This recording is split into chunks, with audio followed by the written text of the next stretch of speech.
اس نے کاغذ کھولا، اس پر ایک ہی جملہ لکھا تھا، یہ اسے ملے جس کی نیت سب سے صاف ہو۔ عفت کے دل پر جیسے بجلی سی گری، اسے لگا جیسے یہ تحفہ کسی نے دنیا سے نہیں بلکہ خدا نے اس کی خاموشی، صبر اور معصومیت کے بدلے بھیجا ہو۔ مگر ساتھ ہی اس کے دل میں ایک سوال اٹھا، کیا یہ واقعی اس کا ہے؟ کیا اسے رکھنا چاہیے؟ کیا یہ کسی کا گم ہوا مال ہے، یا قسمت نے واقعی اس کا ہاتھ تھام لیا ہے؟ گاؤں کے کنارے ایک معصوم سی لڑکی رہتی تھی جس کا نام عفت تھا۔ 14-15 سال کی یہ بچی اتنی نرم دل تھی کہ اس کے چہرے پر ہمیشہ ایک ہلکی سی نمی رہتی، جیسے کسی اندر چھپے راز کا بوجھ ہر وقت اس کے ساتھ ہو۔ اس کے کپڑے ہمیشہ دھلے ہوئے مگر پرانے ہوتے، جگہ جگہ سلے ہوئے، جیسے اس کی ماں نے آخری حد تک سوئی دھاگے سے لڑ کر انہیں قابل پہن بنایا ہو۔ اس کے جوتے سب سے زیادہ دکھ دیتے تھے، پھٹے ہوئے، ایڑیوں کے پیچھے سے مٹی اندر آتی، اور وہ چلتی تو ایسے جیسے ہر قدم اس زمین کی آہ بن کر گرتا ہو۔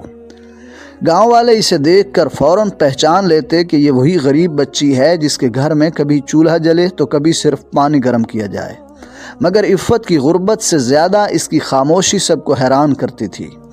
وہ اپنی تکلیفیں کسی کو نہیں سناتی تھی، جیسے اس کے دل میں کوئی ایسا راز ہو جو اگر کھل جائے تو دنیا بدل جائے۔ اس کی ماں بیمار رہتی اور اس کا باپ تو تھا، مگر یوں جیسے وہ خود اپنی زندگی سے ہارا ہوا ہو۔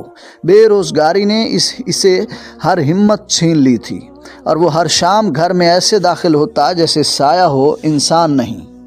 مگر عفت کبھی اس سے شکوہ نہ کرتی۔ اس کی آنکھوں میں ہمیشہ ایک عجب سی روشنی رہتی، جیسے وہ کسی بڑی چیز کی حفاظت کر رہی ہو۔ یہی روشنی گاؤں والوں کو حیران کرتی تھی کہ اتنی غریب لڑکی، پھٹے جوتے، پرانے کپڑے، مگر چہرے پر ایسا اعتماد جیسے اس کے پاس کوئی چھپی ہوئی دولت ہو۔ ایک صبح جب سورج پوری طرح جاگا بھی نہیں تھا اور ہوا میں نمی اور مٹی کی ہلکی سی خوشبو تھی، عفت کنویں کی طرف پانی بھرنے جا رہی تھی۔ نیم اندھیرا تھا، خاموشی گہری تھی، اور اسی خاموشی میں اس کے قدموں کے عین سامنے گھاس میں دبا ہوا ایک چھوٹا سا تھیلا پڑا نظر آیا۔ تھیلا مٹی سے بھرا ہوا تھا، مگر بند ایسے تھا جیسے کسی نے جلدی میں چھپا کر رکھا ہو۔ عفت ٹھہر گئی، اس کے دل کی دھڑکن تیز ہو گئی۔ اسے پہلی بار لگا جیسے قسمت نے اس کے قدم روک لیے ہوں اور کوئی دروازہ آہستہ سے کھلنے والا ہو۔ عفت چند لمحے تک اس تھیلے کو دیکھتی رہی، جیسے اس کی سانسیں بھی رک گئی ہوں، جیسے وہ دنیا کے شور سے الگ کسی اور دروازے کے سامنے کھڑی ہو۔ پھر آہستہ سے جھکی، اس نے تھیلے کو ہاتھ میں اٹھایا۔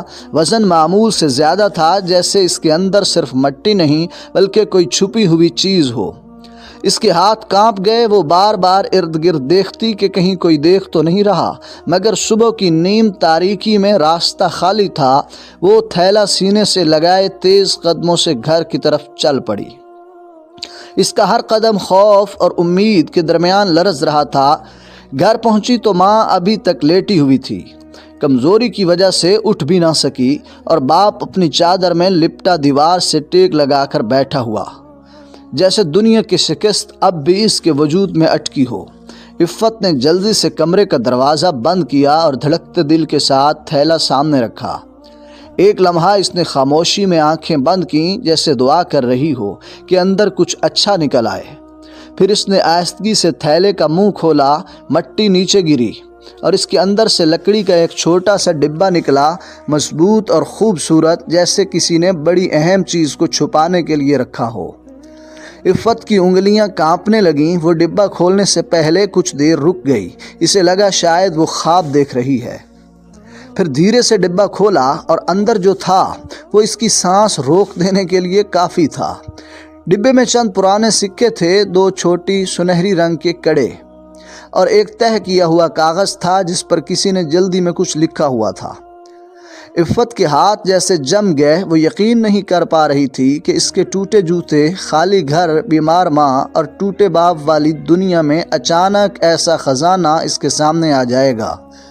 اس کی آنکھوں میں حیرت کے ساتھ ایک خوف بھی ابھرا، کیونکہ سونے کو دیکھ کر خوشی نہیں، ذمہ داری بڑھتی ہے۔ اس نے کاغذ کھولا، اس پر ایک ہی جملہ لکھا تھا، یہ اسے ملے جس کی نیت سب سے صاف ہو۔ عفت کے دل پر جیسے بجلی سی گری۔ اسے لگا جیسے یہ تحفہ کسی نے دنیا سے نہیں بلکہ خدا نے اس کی خاموشی، صبر اور معصومیت کے بدلے بھیجا ہو۔ مگر ساتھ ہی اس کے دل میں ایک سوال اٹھا، کیا یہ واقعی اسی کا ہے؟ کیا اسے رکھنا چاہیے؟ کیا یہ کسی کا گم ہوا مال ہے یا قسمت نے واقعی اس کا ہاتھ تھام لیا ہے؟ اس نے ڈبے کو سینے سے لگایا اور اس کی آنکھوں سے بے اختیار آنسو بہنے لگے، جیسے برسوں کا بوجھ ٹوٹ رہا ہو، جیسے تقدیر نے پہلی بار اسے چھوا ہو۔ عفت کے ہاتھ اب بھی ڈبے پر رکھے تھے، جیسے اسے ڈر ہو کہ کہیں یہ سب حقیقت نہ ہو بلکہ کوئی خواب ہو جو آنکھ کھلتے ہی ٹوٹ جائے۔ وہ کمرے کے کونے میں بیٹھی ہوئی تھی، مٹی سے لپٹا ہوا تھیلا ایک طرف پڑا تھا اور سنہری کڑے مدھم صبح کی روشنی میں چمک رہے تھے۔ عفت نے آہستہ سے ماں کی طرف دیکھا جو کمزوری کی وجہ سے ہلنے تک کے قابل نہ تھی، اور باپ جو چپ چاپ دیوار سے ٹیک لگائے بیٹھا تھا۔ اس کے چہرے پر شکست کا بوجھ صاف نظر آتا تھا۔ یہ سب دیکھ کر عفت کے دل میں پہلی بار ایک خیال آیا کہ اگر یہ دولت صحیح طرح استعمال ہو جائے تو شاید اس کے گھر میں زندگی واپس آ سکتی ہے، شاید ماں کا علاج ہو سکے، شاید باپ پھر سے مضبوط ہو جائے، شاید ان کی شامیں مایوسی کے بجائے امید کا رنگ لینے لگیں۔ مگر اگلا خیال فوراً اسے خوف میں دھکیل دیتا۔ اگر یہ کسی گاؤں والے کا مال ہو، اگر اسے چوری سمجھ لے کوئی، اگر اس دولت کی وجہ سے اس کے گھر پر مصیبت آ جائے۔ عفت کے اندر دو آوازیں لڑ رہی تھیں، ایک کہہ رہی تھی یہ تمہارا حق ہے، تمہاری نیت صاف ہے، قسمت نے تمہیں چنا ہے، اور دوسری کہہ رہی تھی یہ آزمائش ہے، اگر غلط فیصلہ کیا تو سب کچھ بکھر جائے گا۔ اسی کشمکش میں وہ کاغذ پھر سے اٹھا کر پڑھنے لگی، یہ اسے ملے جس کی نیت سب سے صاف ہو۔ یہ جملہ اس کے سینے میں عجیب سی گونج پیدا کرتا تھا، جیسے کوئی نامعلوم شخص اس سے بات کر رہا ہو، جیسے کوئی اسے یقین دلانا چاہتا ہو کہ یہ خزانہ تمہارے لیے تھا۔ عفت نے کچھ دیر سوچا، پھر آہستگی سے ڈبہ بند کیا، اسے کپڑے میں لپیٹا اور یہ فیصلہ کیا کہ آج پورا دن وہ کسی کو کچھ نہیں بتائے گی۔ پہلے وہ سب سمجھنا چاہتی تھی، سب تولنا چاہتی تھی۔ دن چڑھ آیا تھا، سورج پوری طرح بیدار ہو چکا تھا اور گاؤں میں معمول کی چہل پہل شروع ہو گئی تھی۔ بچوں کے ہنسنے کی آوازیں، مویشیوں کی گھنٹیوں کی ٹن ٹن، دور سے آتی ہلچل کی آوازیں۔ مگر عفت کے لیے آج سب کچھ بدلا ہوا تھا، جیسے وہ ایک ہی دن میں کسی اور دنیا میں قدم رکھ چکی ہو۔ وہ گھر سے باہر نکلی تو اسے محسوس ہوا کہ اس کے قدم پہلے سے زیادہ مضبوط ہیں، جیسے اس کے اندر کوئی نئی ہمت جاگ اٹھی ہو، مگر ساتھ ہی دل میں عجیب سا خوف بھی تھا کہ کہیں کوئی اس کے چہرے سے نہ سمجھ لے کہ اس کے پاس کوئی راز چھپا ہے۔ وہ کنویں کے پاس پہنچی تو دو عورتیں پہلے سے موجود تھیں۔ وہ اسے دیکھ کر مسکرا کر بولیں، عفت بیٹی، آج بہت پرسکون لگ رہی ہو، سب ٹھیک ہے نا؟ عفت ایک لمحے کو چونکی، اسے لگا جیسے اس کے دل کی بات کسی نے سن لی ہو، مگر پھر وہ جلدی سے نظریں جھکا کر پانی بھرنے لگی۔ جی خالہ، سب ٹھیک ہے۔ مگر اس کی آواز میں جو ہلکی سی کپکپاہٹ تھی وہ صرف اسے محسوس ہو رہی تھی۔ اسے اندازہ ہی نہیں تھا کہ یہ چھپی ہوئی دولت اب اس کی زندگی میں صرف خوشی نہیں لانے والی بلکہ گاؤں میں ایسی ہلچل پیدا کرنے والی ہے جس کا تصور بھی اس نے کبھی نہیں کیا تھا۔ عفت نے دن بھر ڈبے اور کاغذ کو چھپائے رکھا، ہر کسی سے بچتے ہوئے سوچتی رہی کہ کیسے اس دولت کا صحیح استعمال کرے تاکہ کسی کو برا نہ لگے اور سب کے لیے فائدہ مند ہو۔ شام کے وقت جب سورج دھیرے دھیرے غروب ہونے لگا اور گاؤں کے سب لوگ اپنے اپنے گھروں کو لوٹنے لگے، عفت نے فیصلہ کیا کہ سب سے پہلے وہ اپنی ماں کے علاج کا بندوبست کرے گی۔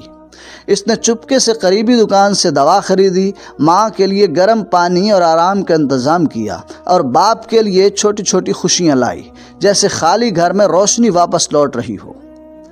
چند دنوں کے بعد گاؤں والے حیران رہ گئے کہ عفت کی زندگی اچانک بدل گئی ہے۔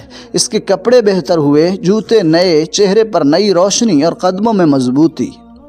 لیکن کسی کو اس دولت کا راز معلوم نہ ہوا اور عفت نے سمجھ لیا کہ اصل دولت یہ نہیں کہ پاس سونا اور سکے ہوں، اصل دولت یہ ہے کہ نیت صاف ہو، دل معصوم ہو اور صبر کے ساتھ محنت کی جائے۔ وقت گزرتا گیا، عفت کی معصومیت اور دل کی پاکیزگی نے گاؤں میں سب کے لیے مثال قائم کی۔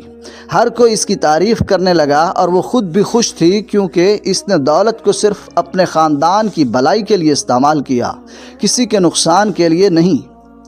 اس دن عفت نے پہلی بار سمجھا کہ قسمت صرف اتفاق نہیں بلکہ نیت، محنت اور ایمان کا ملاپ ہوتی ہے، اور جو دل صاف ہوتا ہے اللہ اسے کبھی خالی نہیں چھوڑتا۔